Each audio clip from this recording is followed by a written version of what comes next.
I just turned the construction light back on. Everything's pretty much how it was, how I left it. I left the drill here and my IKEA bag that has my skill saw in it. The screw's been sitting here for the last 4 days.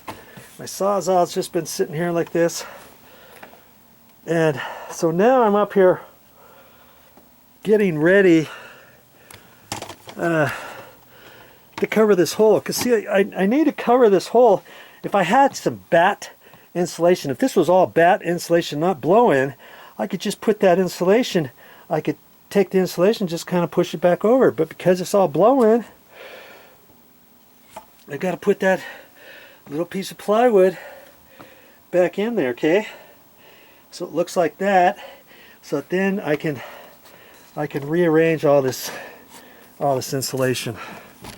But before I do that, I'm going to take the camera off and I'm going to show you the work that we did down there to that light fixture.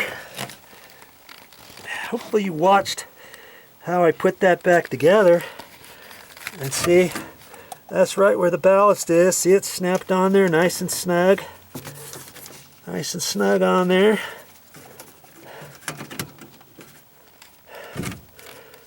And the wires, the main wire goes into that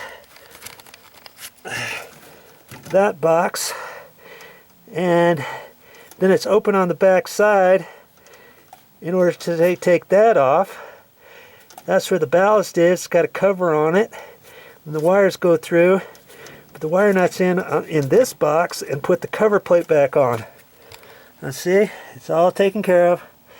That would have been a real pain trying to take that off. The whole rough metal box and all that kind of stuff. So I'm glad I was able to find a ballast, so I didn't have to take that whole can out, because that's the other thing. You can take the whole can assembly out, turn your power off, take the wire out, take the can out, and install a new can that's an LED style one with an LED trim and all that, and rehook it up. That's a possibility. And generally you're not going to have something down in a cubby area like that, but that's because that ceiling was curved. That's what these 2x4s are. They framed it with some curved plywood on the sides, and they ran a 2x4 here, and the next one down there is lower, and the next one is lower for that to follow the curve. And then they put sheetrock up there, and they probably put a 1/4-inch sheetrock so that they could bend it, and then they put 2 layers, sometimes 1/2-inch sheet of sheetrock. In some cases it's not going to bend like that. It could snap. And I've seen guys do a trick before. They put water on the sheetrock and kind of let it soak a little bit, spray it on there, and then kind of push the sheetrock and kind of let it bend before they install it. And then once they install it, when the sheetrock dries all the way, it'll meet that curve and harden up. But I much like the idea of 2 layers of 1/4-inch sheetrock, and that's probably what they did there. That's my guess. Okay, because see, most can light fixtures are like out in the middle of a room. See, that one there is in the see, I could get to that and replace that easily, but that's not. And there's another can light fixture right in there. But see, those aren't halogen can light fixtures. Those are ones with bulbs where you wouldn't really need to replace those for anything, like you would had you not been able to get a ballast for this, or had you not been able to get up in your ceiling if you're between a first and second floor. But I think I've showed you enough on putting that back together. If you didn't watch that video, you need to watch that, where I actually put it all together from down below and fish my hand up through that 4-inch hole and put the ballast box back in there, put the wires in, wire nuts, put the blank plate back on, and all that kind of stuff. Which tells you, if I can put it all back together, I could have taken that out without having to come up here to do any of this. My word. My loss is your gain.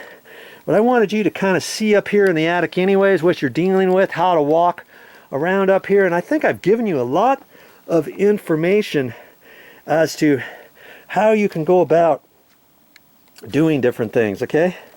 All right, so onward and upward. I've got to take this plywood and set it back down in there. I've got my little shims here and stuff.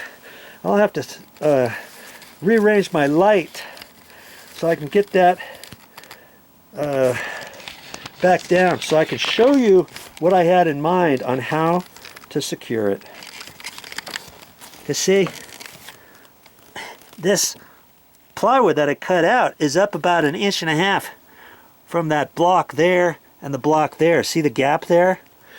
So I can't just set my piece there. It's going to go down too far. I mean, in reality, I could take those 2 blocks that are there going across. I could just set it down on that, screw it in, call it good. I could do that.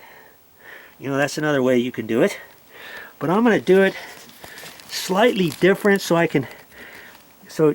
first off, you see how you could do that, right?